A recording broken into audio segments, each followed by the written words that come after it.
Welcome, ladies and gentlemen. My name is Dustin Kircher, and I have my partner here, Ben Dreiser. We're with MHP Nation. Thanks for joining us on our show today. We got an awesome guest. We've been trying to get him on the show, but he's a very busy man doing lots of deals out there. But little background about this gentleman, and I'll give his name here in a second. But he bought his first park back in 2020. He now owns 39 mobile home parks. That's crazy, with an AUM in the 100 million plus. And he has an amazing show called the MHP Show, which is a podcast. We want to introduce you guys to Derek Vickers. We're so happy to have him on the show and talk about his experience and what he's doing in this industry, because we see him all over the place and he's dropping some gems of how to run these parks, how to convert these parks to performing assets. And we're super excited to have you on here, Derek. Yeah, super excited to be here. What's up, guys? What's going on? So tell us a little bit more about yourself. I know I brought it up. You started this in 2020. You were in the insurance business before. Now you have 39 mobile home parks. Is that number changed, or what's that look like still? Yeah, so we hit it's 40. It's Okay. 40 now. So after last week, it's 40. We'll be at 41 next week.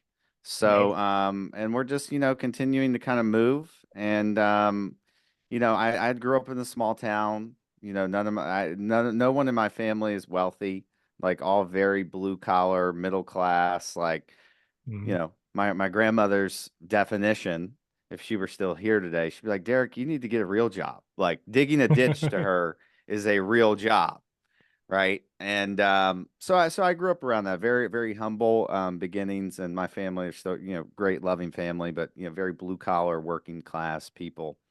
And ended up moving to Florida in 2012, was just going down the wrong path back in Virginia.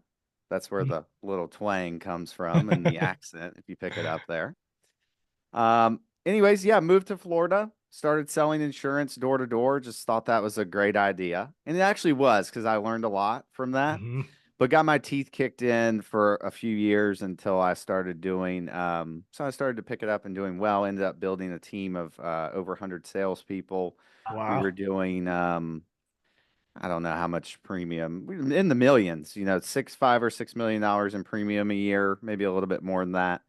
Um, but that was sort of like a quasi corporate sort of thing. Like I was a 1099, but still like subservient to the company. Hmm. And I'm like a rebel. So when people at corporate that have never done what I've done, when we're winning and killing it or trying to tell me what to do, I start to get pissed. Yeah, yeah.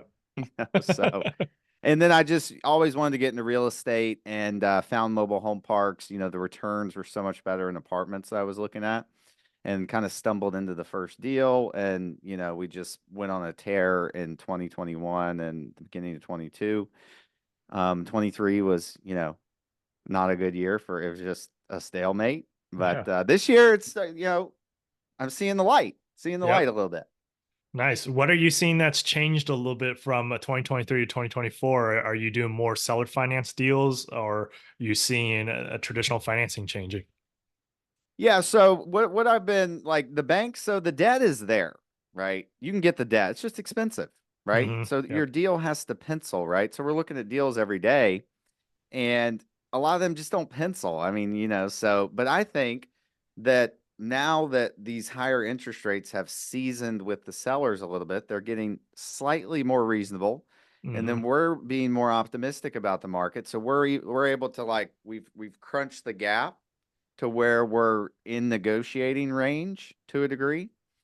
Yep. Um, and then some seller financing too. So we have a deal we're closing. The deal next week is seller financing. That's at 5%. So we got really good Nice. terms on there. But it's a pretty heavy lift. But that's what I'm seeing. I think that we'll start to see more of that, because if the guy who has to sell, right, something happens, whatever, if he wants to freaking sell it now, like he's gonna have to, he can't sell it at a 4 cap anymore. Yeah. Yep. Yeah. Yeah, So I think we're gonna see more of that. And you just gotta be there for when these guys do decide to sell. Yeah. you brushed over very quickly. You made it sound very easy from 0 to 40.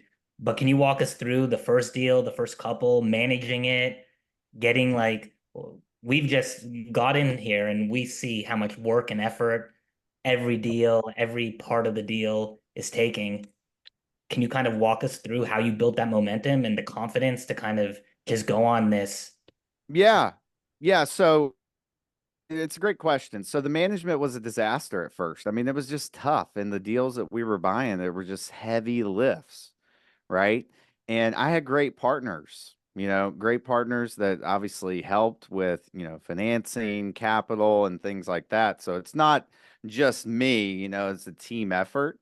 But it was tough. Like the first deal. So the first deal, I had got introduced to one of my main capital partners, and he had a deal under contract, and him and I had been talking for months, and he was going to have another guy operate the first deal, and Mm. we were just talking and whatnot, and then the other guy backed out, so he calls me and is like, "Hey man, do you want to get in on this deal?"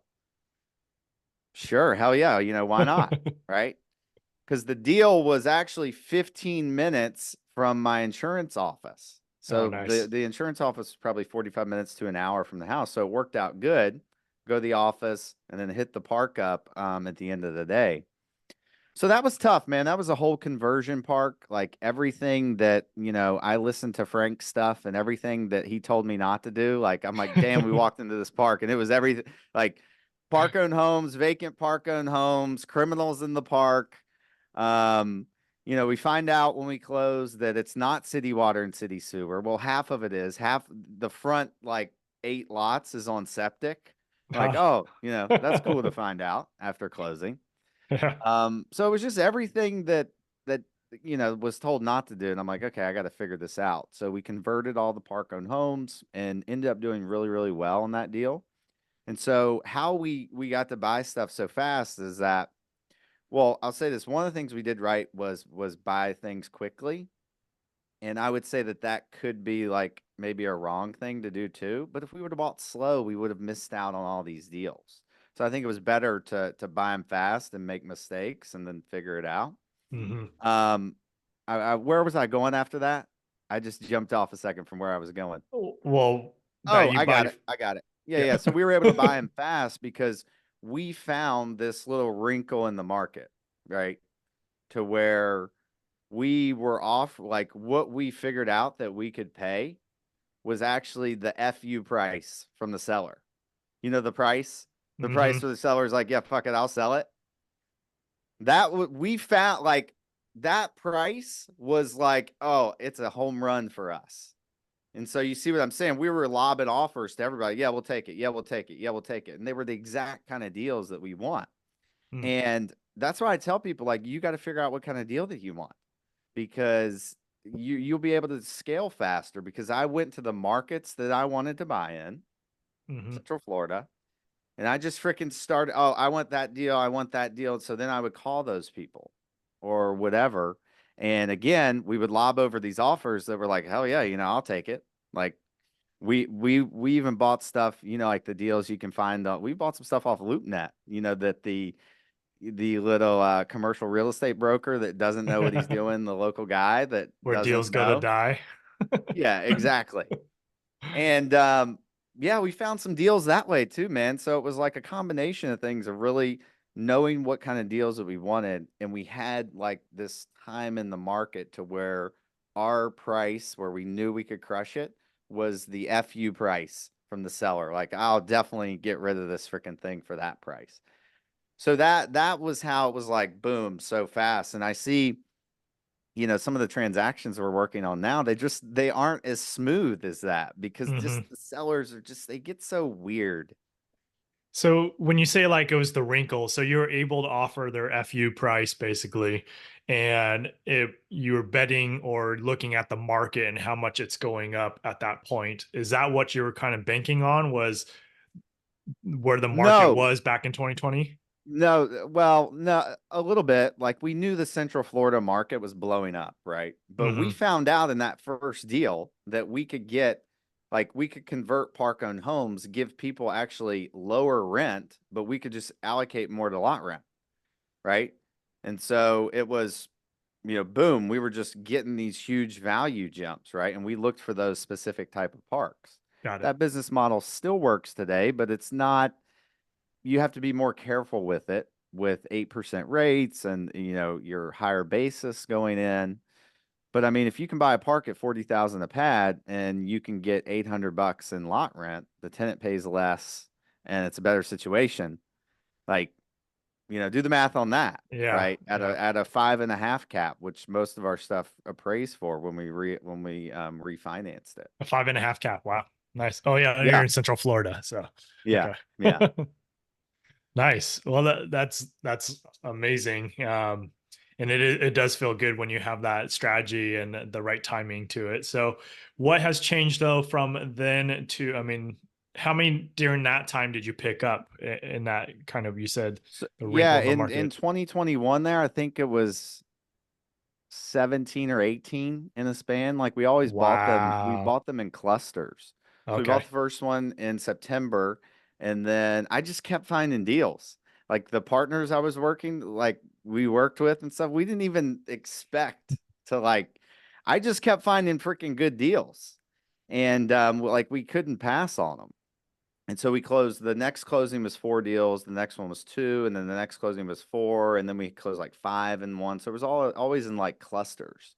Wow. And yeah, it was crazy. It was Any crazy. package deals in that, or were they all like individual sellers? No, some of them were packaged. Like the Okay. first, after we bought the first one, that second package of 4, 3 of those were with one seller. Nice. And he thought he was ripping our freaking heads off. He was like, man, these guys are dumb paying this number.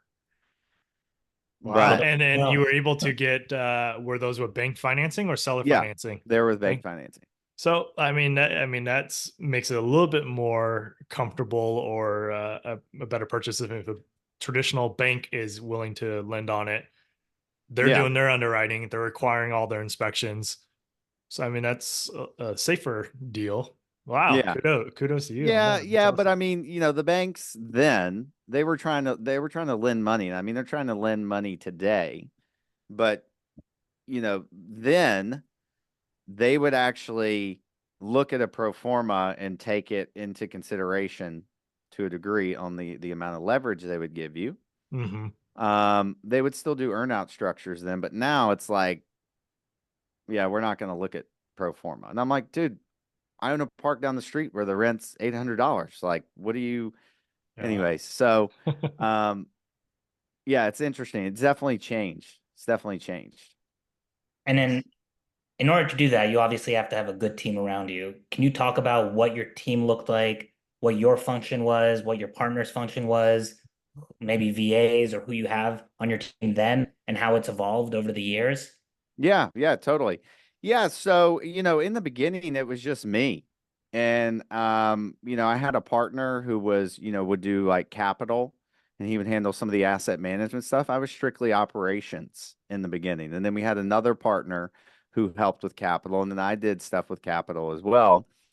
And the operations was just, we were bootstrapping it in the beginning. So I was mainly managing, and then I would use the manager that came with the park, I guess, Hmm. for as long as I could stomach it.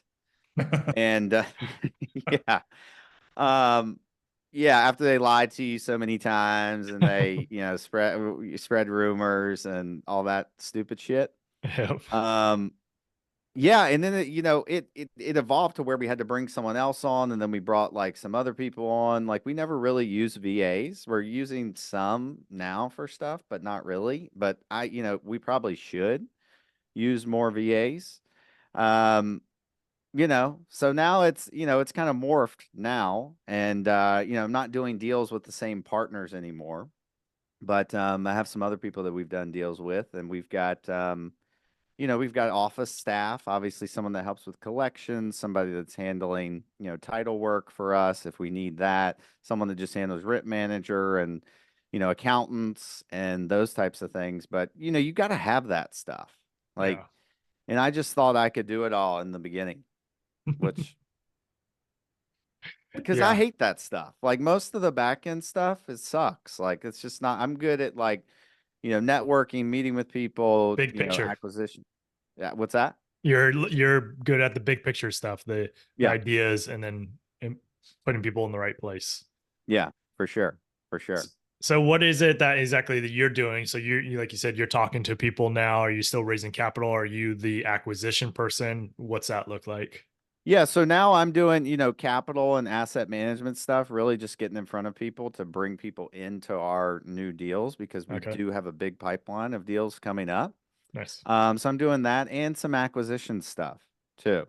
Okay, I have an acquisitions team, but I still jump in from time to time when they do something stupid or can't get the thing over the finish line. And I still go meet with these guys too. I like to go meet with the sellers on site, and I like to do like I was on site today, Mm, like for an hour with one of the parks that we closed last week with my business partner who's doing operations, and we're just, kind of, how it is when you close, it's just a bit chaotic yep, in the beginning. So we're yep. just handling stuff. So I don't mind like going there and doing that and getting on site with sellers too, because I think that's the best way to, Absolutely. because they get called from people in California, New York all the time. They're never going to go. Like, if I want the deal, I'm going to show up Hmm. and set myself apart. Nice. And are you still focused only in Central Florida, or have you expanded to other markets? Yeah, so I have like some of our deals, like I've got ownership and stuff in the Carolinas, but Okay. where we're buying now is Florida. I mean, I think there's a huge opportunity in Florida. I just love the underlying fundamentals. Hmm. Population migration, rent growth, high rents. Because if you can buy yeah, you can buy a 100 space park in Alabama for 15 a pad and the rent's $150. But, if you have an $800 a month lot rent park, a 20 lot park in a great location in Florida, like it's the same freaking revenue. Yeah. It's Yep. the same revenue, So, and I don't know. I mean, I think building a portfolio and a large, so my thesis came from one of my business partners he was in private equity before and like really high finance stuff, and he's just a super smart guy.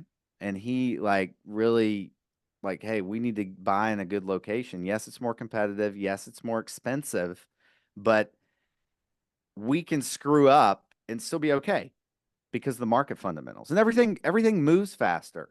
Yep. Selling homes, filling vacancies if you have to fill vacancies, like everything moves faster too, which I like. Yeah, and if you're all bundled in a certain MSA, I mean, you could, at the time when you guys wanted to exit out of this asset class, you could bundle that up and sell it to a good fund, right? Yeah, Just because for they're sure. all within a general location. So it's For smart. sure. That's definitely a play for sure. I know. So I used to be a director of acquisitions for a hedge fund, and they concentrated on certain areas for certain asset classes because they knew like they could just bundle up and sell it off to another fund, and it Mm, was way yeah, easier to do. yeah, But for sure.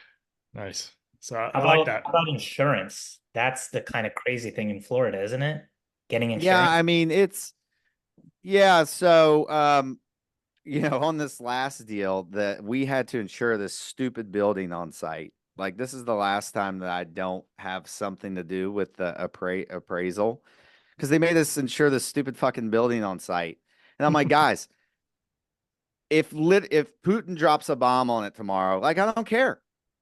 Like I'd be happy. I wouldn't have to look at it anymore. But the appraiser put on there, and it's probably my fault, but the appraiser put on there that it was an office, which I mean, guys, maybe I'll send you a picture of it and you'd be like, okay, well, this ain't a freaking office. So they made us insure it. But the point is, yeah, if you have some structures, I mean, look, it's not that you can't get insurance in Florida. Like you can get it, right? You can get liability coverage, obviously. Your business interruption insurance, if the bank requires it.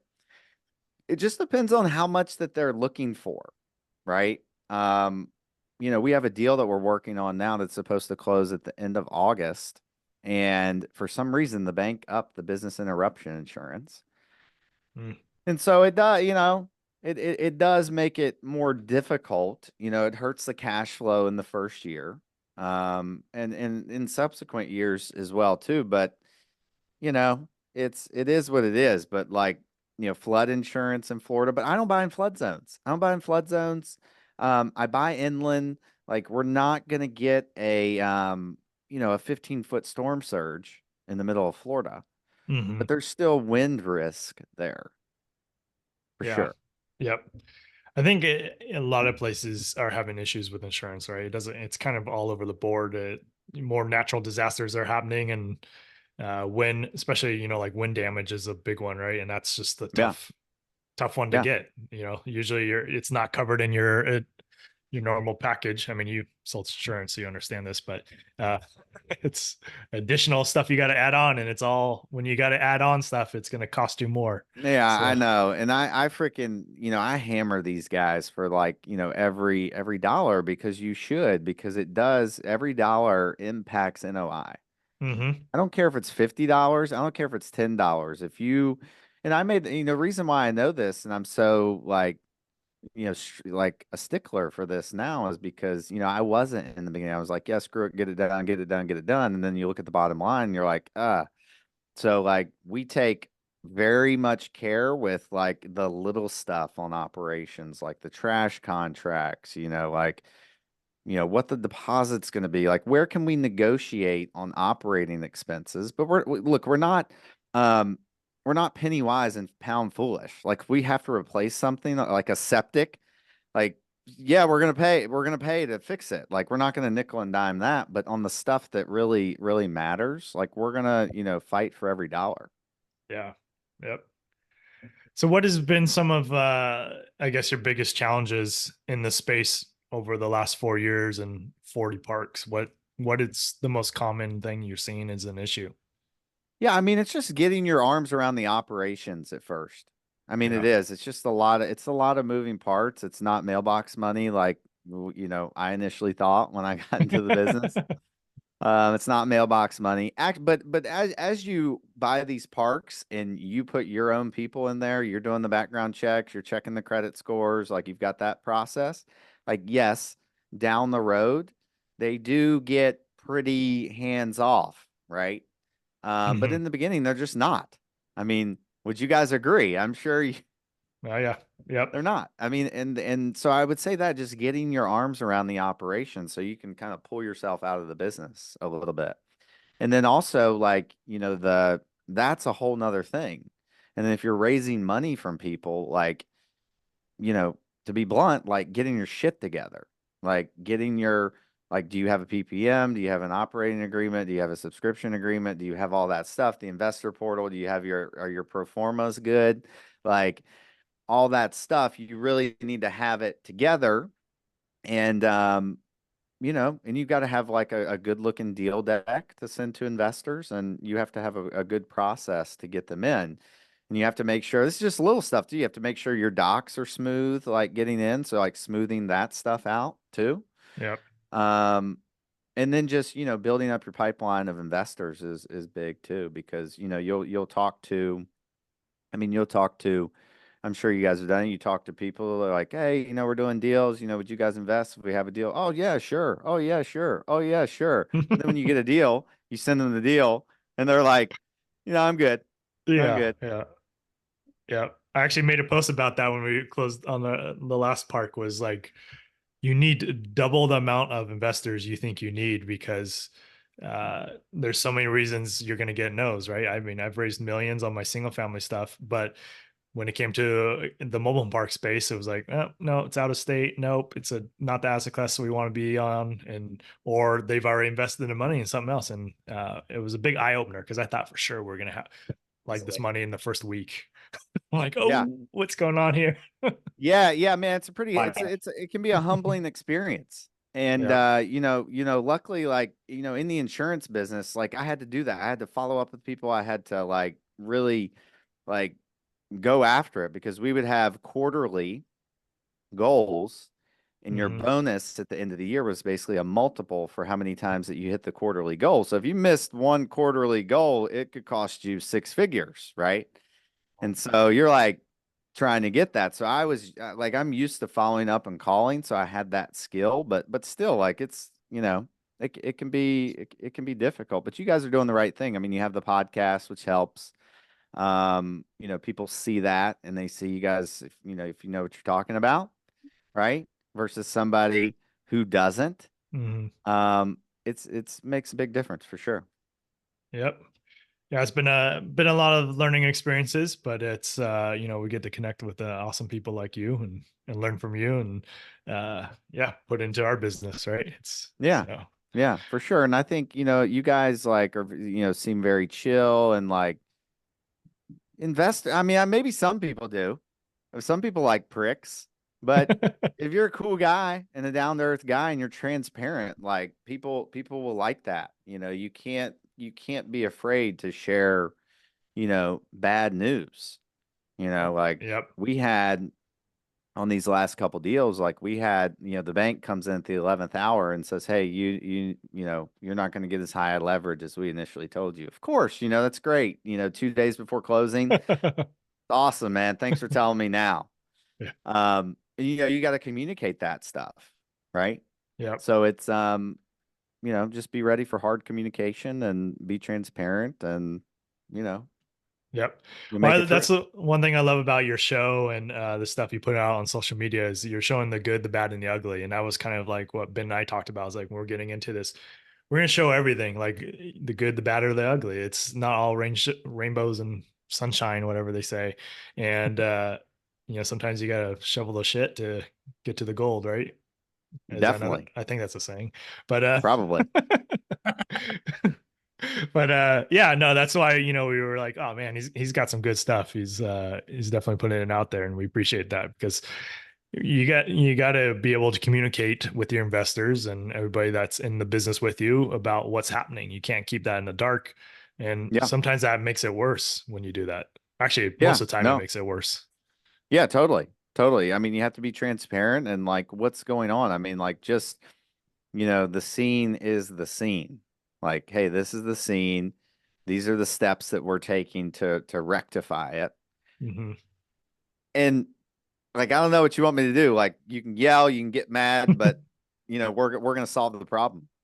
As long Yep. as you have you guys, you're hard workers. Like, I take I mean, the investors that invest with us, like I literally, and my wife would be like, yeah, he's got to stop. But I lose sleep at night. I'm like, fuck, like this, we need to do this. If I'm off on projections by $500, like where are we gonna, it's I don't take it lightly. And my ass is on the line too in these deals. So like, you Hmm. guys, if you're getting bank debt, you're signing on the debt. Yep.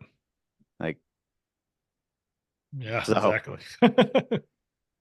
I know Dustin mentioned it, and we've talked internally that some of your social media content for the mobile home space is our favorite, where we find some, no, I would not cringy, but you present the information in such a way that makes it palatable and you're very likable.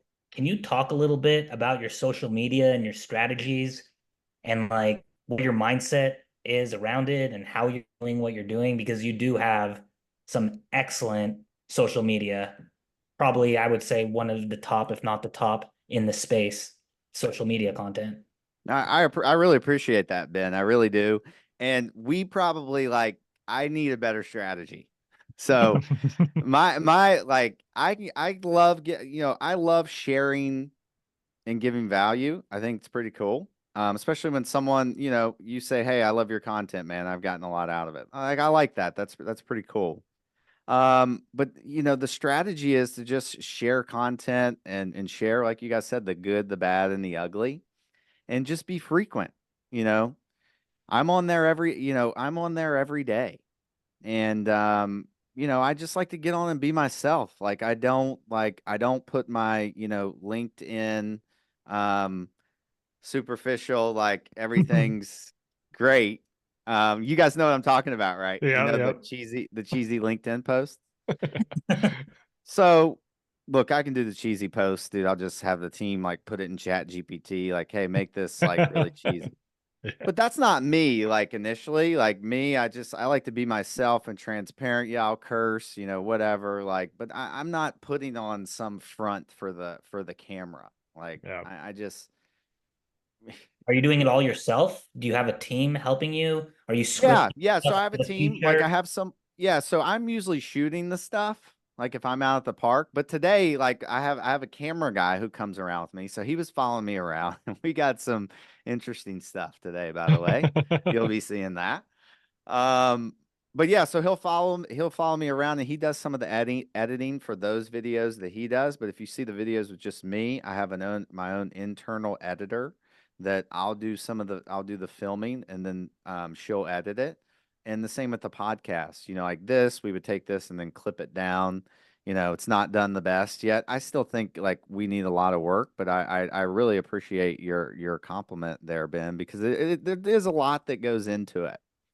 And I Yep. also have someone that manages the podcast, so I basically just have to show up. Got to get you guys on, by the way. It'd be a fun episode. Nice. Um, yeah, man. And so it's just, it's work.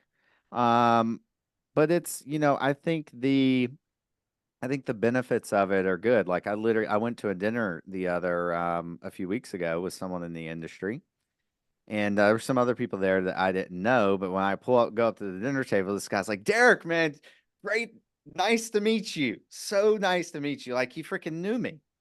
And I was like, dang, man. So that's like it's pretty cool, Yeah.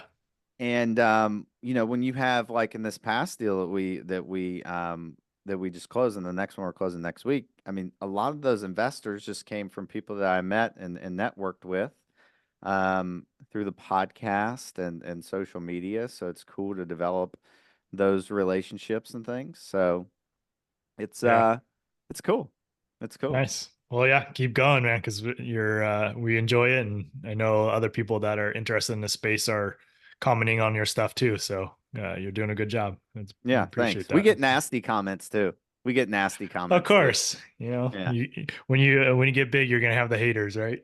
That's right. That's right. And so we actually have a statistic where we track those. Oh, really? Yeah. We have a statistic internally where we track those because we want to get more of those. Like the person that was not okay with me removing all the homeless crackheads and the homeless people having sex in the vacant trailers around the families. They said, "Oh, what's wrong with the old manager giving the homeless people a place to live?" Yeah. Yeah. Whatever. Hey, thanks for boosting the algorithm. Thank you. Yeah, thank you. Thank you. I should have like really incited it even more. Yeah, Was like, you hey, and provoke them a little bit, and so there's more yeah, comments. yeah, it's funny. Nice. Another So, oh, go ahead, Ben. park-owned homes versus tenant-owned homes. I know you talked about converting your park-owns into tenant-owns. Are you all tenant-owned homes? Are you playing around with park-owned homes, or is your portfolio pretty much exclusively tenant-owned? Yeah, it's exclusively tenant owned. We have messed around with some park owns and some markets that are more of like rental type markets.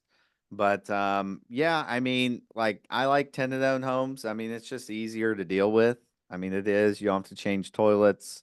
You don't have to fix the sink, that kind of stuff. It just operationally it makes stuff easier. Like you guys know there's still stuff to deal with, but I still like to convert to tenant owned homes, but again, as I mentioned in the beginning, that business model is like kind of changed a little bit. Like, and I've Hmm. gotten to where, hey, what is the headache value of this? Right? Is Hmm. it gonna like we found a park yesterday? It's pretty expensive in a great market, but it's super nice. Like it would just sit there. Like it would make cash flow would be okay in year one, it'd be okay in year two, but year three, four, and five, it gets juicy. But it would just sit there. And I'm like, man, I kind of like the idea of that. So more of the already performing asset instead of the because it sounded like maybe your parks in the past have been heavy infills or heavy turnaround kind of parks. Is that So you're shifting away from that? No, I wouldn't say we're necessarily shifting away from that. It's maybe just more of a mixture. Like, Okay. we will take, I did a deal underwriting webinar and like, I'm not as, some people are very, very rigid, like, hey, I only want this type of thing, which does work in some degrees, but it's circumstantial. And with the Hmm. markets kind of changing and things now, it's like, okay,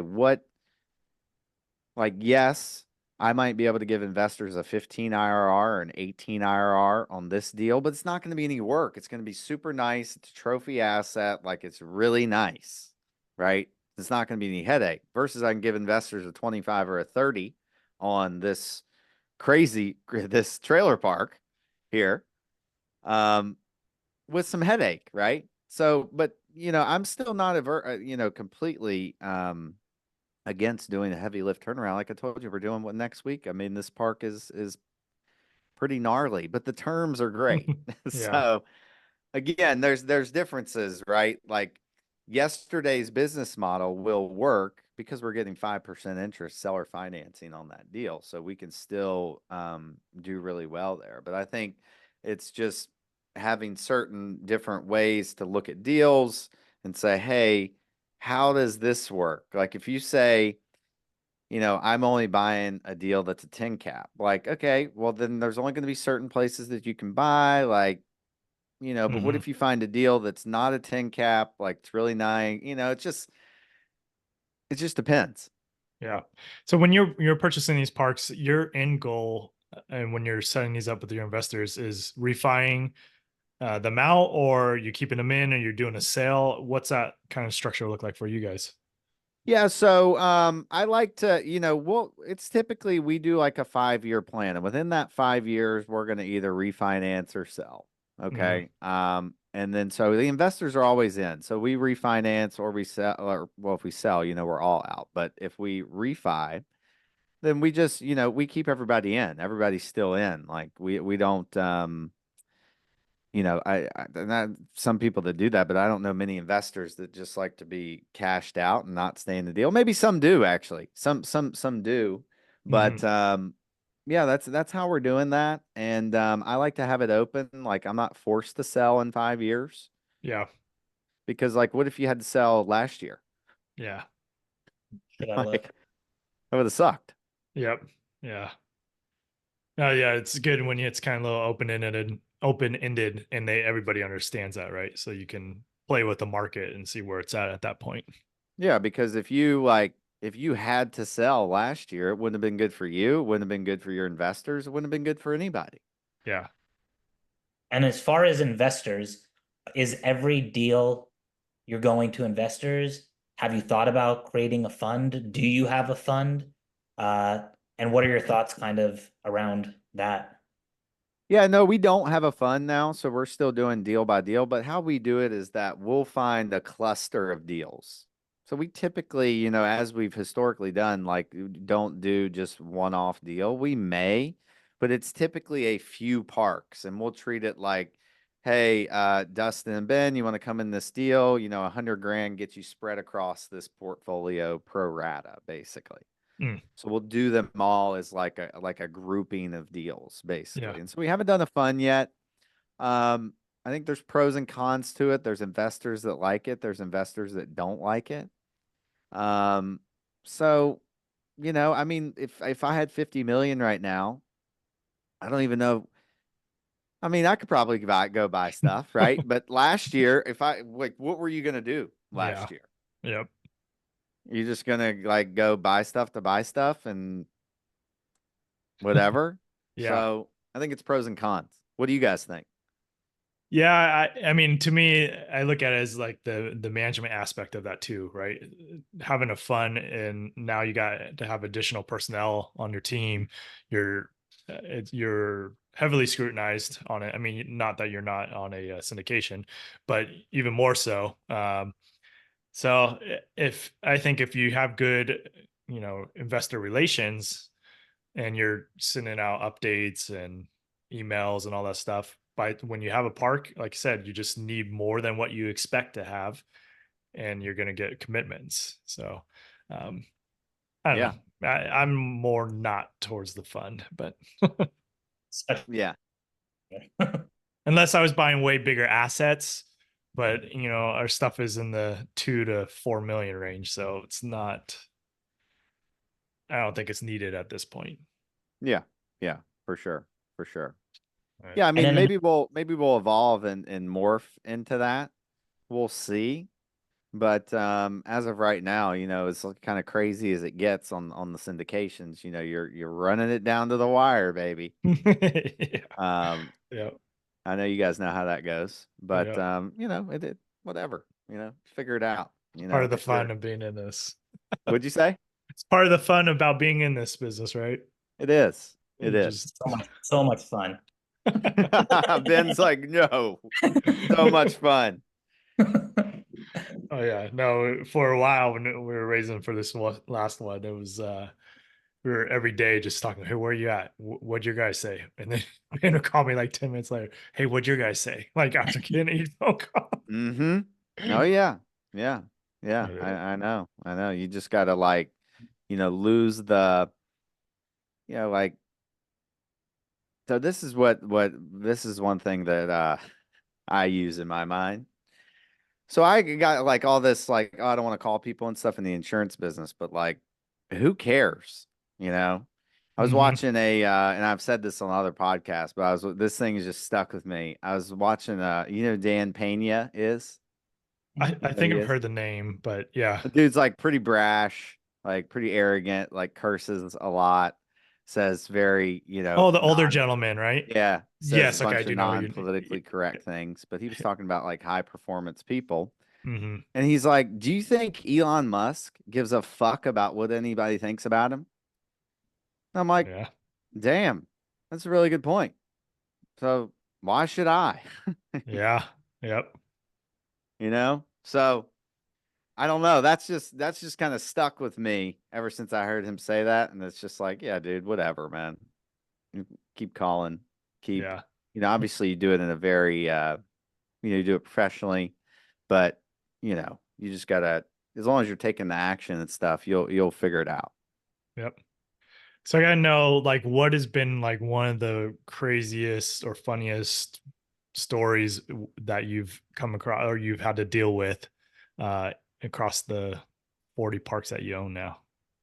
Well, there's a lot of them. Was driving through a park.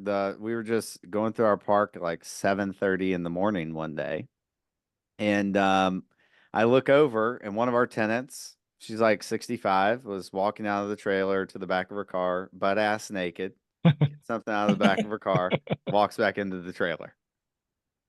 Like, wait, what did we just see? What did we just see? Yeah, so crazy stuff like that. Like there's we've had this guy who walks around in a leopard dress come to one of our parks. This is an interesting part of Tampa, and he kind of hangs out of there. He gets kicked out and, walks back through the park and so some crazy stuff like that, and then stupid stuff with tenants. Like a tenant got mad because he hadn't paid rent in 18 months and we were gonna evict him. I mean, how we're so terrible, right? Yeah, jeez. So he stuffed you know, underwear, bear, stuffed animals down the clean outs. Mm, And so septic started coming out all over the ground, called the health department. And so, $15,000 later in a new drain field, here we are. Like, so there's yeah. stupid stuff like that too. It's like crazy. Or the The stuff. first park that we bought, there was a guy that was this guy was like a trailer dog. He didn't live in the park, but he was he was renting one. He was collecting rent from one of the units in the park. Like crazy. Yeah. Did you find out pretty quick? Well, I forget how we found out, but it was this whole ordeal and how I think I made a post on this one time, but no, I think it was maybe like a couple months in because we were dealing with a bunch of other stuff in that park. And get this, the same guy this guy's like one of those, just a sketchy dude, right? So he told these three homeless guys that they could go stay in another vacant trailer in that park. They paid him money, and then he called me and said, "Hey, there's some homeless guys that just broke into your trailer over here. You need to call the cops." So I call the cops. I drive over to the park, and the cops show up, and they're in like SWAT gear. And there's probably 15 of them, right? They're surrounded, and so the whole neighborhood is out, like surrounded around the outskirts of the park. And you see like the guys with the shields, they're going up to the house, and then they kick the door in and get these three homeless guys out. But it was this big ordeal, all because this asshole said, "Hey guys, think about how big of a prick you have to be. Hey Yeah, guys, go geez. live in this house, pay me like a few $100, and then I'm gonna call the owner and say the house just got broken into." Dirtbag. Wow. Yeah, crazy stuff.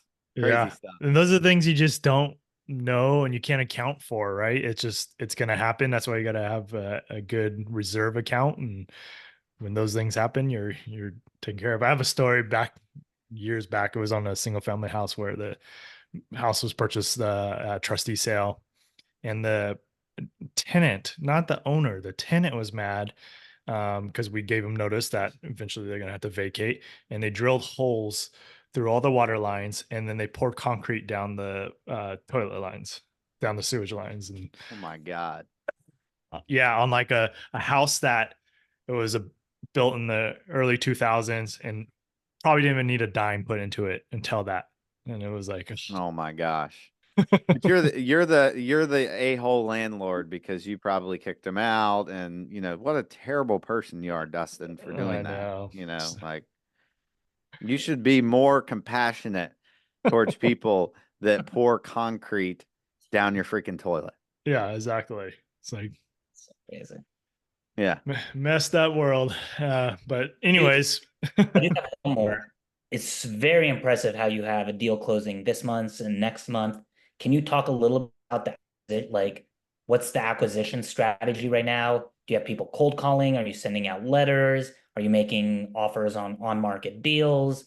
What's kind of like your acquisition strategy that allows you to have a deal a month almost, at least currently? Yeah, so our acquisition strategy is like we do have a strategy, and it's to use all mediums possible to find deals. We have relationships with wholesalers. They know what kind of deals we want. They know what the markets we want. Same with brokers. Brokers that deal in the markets that I want to be in, they know what kind of deals we want. And I have my team where like we send out mailers. I do mailers. We sent out mailers last week, and I got 5 calls from mailers. I take the calls from mailers. Like, I take nice. them. Yeah, nice. Um, so like, I sometimes it's like, okay, why did I take this call from this guy? But we do like market to specific parks that like we would actually buy. And so yeah, we do that. And yes, we have people cold calling as well. I have a guy, well, two cold like people that are doing acquisition. I've like my head of acquisitions. And we've tried with VAs, and we still have one, but it's just I get calls from them. "Hey, do you want to sell?" And I'm like, "No." And they're like, "Okay, bye." I'm like, Yeah, not the it's just greatest. it Yeah. it is a point of like, actually outflowing and getting stuff out, but I don't limit myself to like, hey, our strategy is going to be like we're only going to do mailers, we're only going to do calls, or I use it all. Hmm. Use it all, find what you can, build relationships, and doing the podcast, people learn, "Oh, Derek, here's this deal in Florida I found, would you like it?" Right?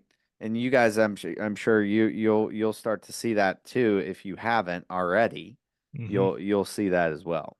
Yeah. So speaking of that, because I know we're approaching close to an hour here, and I know you got a dinner date. What is your buy box so people can reach out to you and send you deals? Yeah, so the Central Florida area is what we're really hot on right now. So south of Ocala down towards Bradenton and Sarasota. We will buy in South Florida. We love like the east coast of Florida there too, as well as the west coast down. And we're, if we already have something in that market, we'll buy 20 lots, right? But if Okay. it's, Yep. if it's a market we're not in, then, we like to get a little bigger, 40 to 50. Okay. But if we've got something right next door, I mean, we'll take the 20 lot park if it makes sense. Yep. Because again, it's the clustering thing. Yep. Like if it's, it's just adding a little bit more scale, right? Yeah. And maybe one day that changes. Maybe we stop taking those. But right now that's the buy box. We'll buy any utilities as long as I can go in and do the proper due diligence on it. Septic well, wastewater plant, I'm fine with it. Okay. We don't have any lagoons. I have no experience with that. So I don't know. Um, and park owned homes or tenant owned homes. I don't really like 55 plus that much. Oh, I even in like Florida, I thought Florida would be a hot market for that because everybody's Yeah, but it's retiring and going not. there. But you got to think about it. Too, Dustin, is that it shrinks your customer base Hmm. down to this small little slither versus a family park. It's like Yeah. if we put in some of these hot markets, like if I put a vacant park owned home on Facebook Marketplace, like I got to turn it off. Like it smokes. Nice. And that's what that's what I like. So park owned homes or tenant owned homes as well. We'll look at. I don't like infill parks. Like bringing in new units. Yeah, like Okay. if there's one or two there, we'll bring them in. Like the parks that we just got, I think we have 7 vacant lots, so we'll bring in those. But I don't like heavy infill projects. Like when I underwrite, I don't even include the infill. It's just that's gravy money if we do it, right? The Mm. deals work without the vacant, without infill. Okay. And if we do end up doing the infill, then it just, makes the deals explode. Yeah. Nice. A good way to look at it for sure. Yeah. Nice. So, how should people get in touch with you? What's the best way? And do you do coaching? You know, yeah, explain a little bit about that and how people can get in touch with you. Yeah, for sure. So you can reach out to me on any social media platform. I'm at Derek Vickers 885 on Instagram, Facebook, TikTok, LinkedIn. Like we're everywhere. We're everywhere. We do have coaching programs. Like I have a one-on-one coaching program that I do with Nice. people. We are actually in the process of developing something new that we're going to be doing. So be on the lookout for that. I mean, we have a course and an MHP course where I don't even know how many hours of content. It's probably 15 hours maybe of content, 20 hours of content on the course. There's just everything A to Z mobile home parks. And so you can reach out to me on social media platforms. Yeah, I'm not hard to find. Yeah. No, yep. Like you said, you have a great social media presence and you're sharing great information. So we appreciate you for that. Um, Derek, appreciate you coming on the show and sharing your knowledge and having a great conversation. It's always great to connect with people in the industry that are doing big things like you and willing to share what they've learned throughout the years. So we appreciate you coming on the show. Yeah, yeah, yeah. Dustin, Ben, I appreciate you guys having me. Well, thanks, man. Appreciate you.